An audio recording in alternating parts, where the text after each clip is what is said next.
అందరూ బాగున్నారా? అందరికీ నమస్కారం. ఇప్పుడు మేము చేయబోయే స్కిట్ దేవుని మాటల్లో ఉన్న శక్తి. మన జీవితంలో దేవుని వాక్యం ఎలా ఉపయోగపడుతుందో ఒక చిన్న ఉదాహరణ. అబ్బా, ఈ ఇంటికి ఎందుకు వచ్చానో కోడలిగా అంతా నా బాధ ఏంటో చెప్తాను వినండి. నా పేరు సుశీలమ్మ. నాకు ఈ మధ్యనే పెళ్ళి కూడా అయ్యింది. మా ఆయన గారి గురించి చెప్తాను వినండి. మా నాన్నగారు అల్లుడు గారికి ఆస్తుందా, తమ్ముళ్ళు ఉన్నారా, అల్లుడు గారు తాగుతాడా, తాగడం మాత్రం చూశాడు గాని అల్లుడు గారికి 2 చెవులు ఉన్నాయా, అవి వినిపిస్తున్నాయి మాత్రం చూడలేదండి. ఏం చేద్దాం, అంతా నా కర్మ. ఏంటే కొనుక్కుంటున్నావు? అబ్బా, ఏమీ లేదండి. నా బాధ ఏంటో నేను చెప్పుకుంటున్నాను. అంత బాధ ఏమొచ్చింది నీకు? మీరే కదండి నా బాధ. ఏంటి? అబ్బా, ఏమీ లేదండి. మన పక్కింటోళ్ళు స్టార్ పెట్టారంట, అది చాలా బాగుందంట. మన స్టార్ కూడా బాగుంది కదే, మన స్థాయి కూడా మారిపోతుంది. త్వరలో కొత్త వ్యాపారం పెడుతున్నాం కదా. అబ్బా, ఎప్పుడు చూసినా డబ్బు డబ్బు డబ్బు. ఆదివారం ఖాళీగా ఉంటున్నారు, మందిరానికి వెళ్ళొచ్చుగా. ఏంటి, ఇంట్లో సరుకులు లేవా? నన్ను విసిగించుకు వెళ్ళు. ఇతనికి వినపడ్డాదో వినపడలేదు. ఏమండి, ఏంటి? ఇంట్లోని సర్ఫ్ ప్యాకెట్ లేదే, నీ ఉతకాల్సిన బట్టలు చాలా ఉన్నాయే. ఇదేంటి, ఈ పక్క వెళ్ళాల్సింది ఈ పక్క ఎందుకు వెళ్తున్నాడు? ఏమండి, ఏంటి? ఇలా ఎక్కడికి? నువ్వే కదా వెళ్ళి సాయంత్రం రమ్మన్నావు. అబ్బా, సాయంత్రం కాదండి, సర్ఫ్ ప్యాకెట్ అండి, ఉతకాల్సిన బట్టలు చాలా ఉన్నాయి. అబ్బా, ఎందుకు ఎలా అరుస్తున్నావు? సర్ఫ్ ప్యాకెట్ కదా, తెస్తాలే. నేనంట అరుస్తున్నానంట, నేనంట బాగా చెప్పాలంట. మీరే చూస్తున్నారు కదా.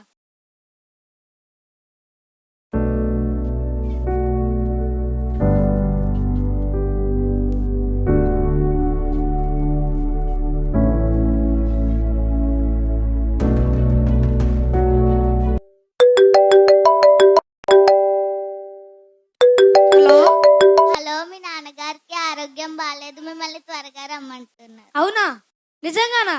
అవును. నా వెంటనే వస్తున్నామండి.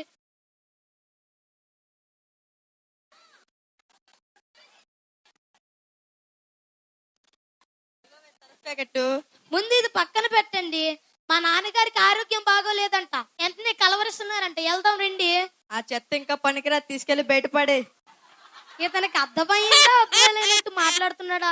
ఏమండి, ఏంటి? ఏం మాట్లాడుతున్నారు? అదే ఆ పేత ప్యాంటు గురించి, నాకు ఇంకా పట్టట్లేదు, తీసుకెళ్లి బయటపడే అంటున్నా. అబ్బా, పాత ప్యాంట్ కాదండి, మా నాన్నగారికి ఆరోగ్యం బాగోలేదంట, కలవరిస్తున్నారంట. వెళ్దాం రండి. బా, ఎందుకు ఎలా అరుస్తున్నావు? అందంగా చెప్పొచ్చు కదా, మీ నాన్నగారికి ఆరోగ్యం బాగాలేదు. వెళ్ళి రెడీ అవు. అరే రే, పడింది. ఇప్పుడు నేను మావయ్య గారి దగ్గరికి వెళ్తే నాకు వినిపించదనే సంగతి మావయ్య గారు తెలిసిపోతుంది. అలానే వెళ్లకుండా ఉందామా అంటే పద్ధతిగా ఉండదు. ఏం చేద్దాం? ఏమైనా ఉంటే మీరైనా చెప్పండి. ఓ పని చేద్దాం. అక్కడికి వెళ్ళిన తర్వాత మావయ్య గారు నన్ను అడిగే ప్రశ్నలు, నేను ఇచ్చే సమాధానాలు, నేను చెప్పే ప్రశ్నలు ముందే రాసి పెట్టుకుందాం.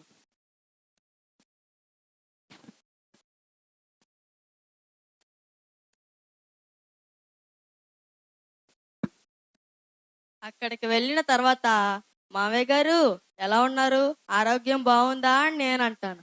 అప్పుడు మావయ్య గారు పర్వాలేదు బావు, బాగానే ఉంది అంటారు.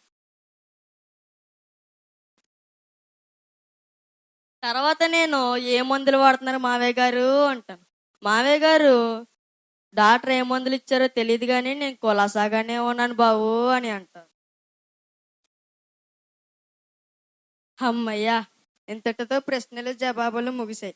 అక్కడికి వెళ్ళిన తర్వాత ఎలా మేనేజ్ చేస్తానో మీరే చూడండి. అబ్బా, రండి రండి. నేను ఇంకా రెడీ అవ్వలేదే. పర్లేదండి, అక్కడ నీళ్లుంటాయి. పుట్టింటికంటే అస్సలు ఆగరమ్మా.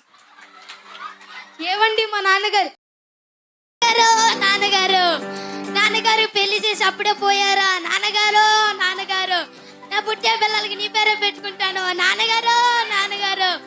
మీ నాన్నగారు ఇంకా చావలేదు, ఎక్కడ చచ్చిపోతాడు, నన్ను చంపకుండా. లేకండి మామయ్య గారు. ఓ నాన్నగారు నాన్నగారు. నువ్వు ఇప్పుడు బాబమ్మ చచ్చిపోయేలా ఉన్నాను. మీ అమ్మ నిన్నటి నుంచి నిన్ను కలవరిస్తుంది. వెళ్ళు.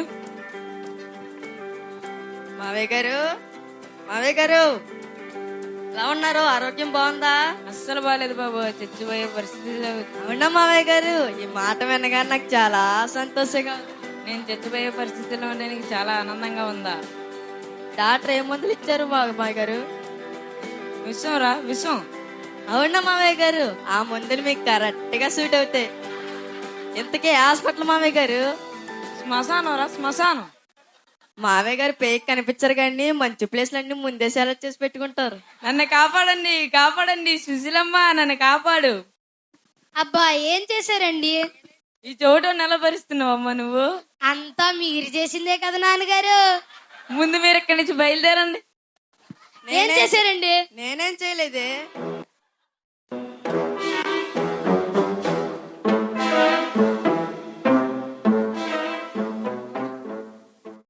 దొంగతనానికి ఫ్రీగా ఉంటుందని కొత్త లుంగి కొన్నాను. ఎలా ఉందిరా?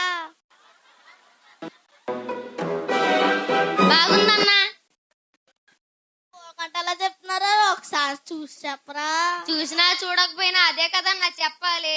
సరే సరే కానీ నేను చెప్పిన 3 పాయింట్లు గుర్తున్నాయా? మర్చిపోయానన్నా. యాదవా దొంగలు కొండగాని ఏంటో తెలుసా? ఏంటన్నా? మత్తు మరుపు. సరే అన్న దొంగతనం చేయాలంటే భయం వేస్తుందన్నా. నీకు భయం ఎందుకురా? నేను ఉన్నాను కదా. సరే పద, ఇలా దొంగతనం చేసేద్దాం.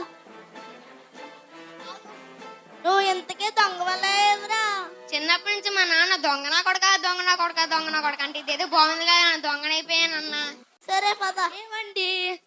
ఏంటే ఏంటి ఖాళీగా ఉంటున్నారు కదా, చర్చికి వెళ్ళి 3 ముక్కలు నేర్చుకోరా అండి? ఏంటి? అదే అండి, క్రైస్ట్ మినిస్ట్రీస్ లో న్యూ ఇయర్ సెలబ్రేషన్ పెడుతున్నారండి.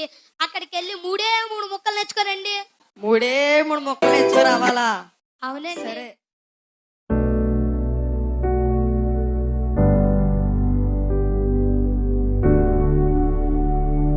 వెళ్తారా? 3వ మొక్క అందరూ వెళ్ళిపోతున్నారా? 1వది అందరూ వచ్చారా? 2వది అందరూ కూర్చున్నారా?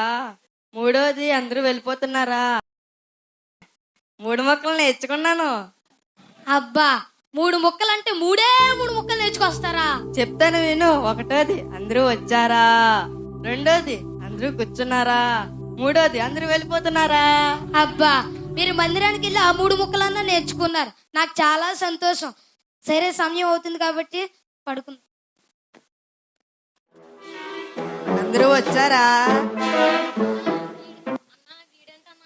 అన్నా వీడేంటన్నా అందరూ వచ్చాడు అంటున్నాడు, భయం వేస్తుంది, వెళ్ళిపోదాం పదన్నా. భయం ఎందుకురా? నేను ఉన్నాను కదా. పద. అందరూ కూర్చున్నారా?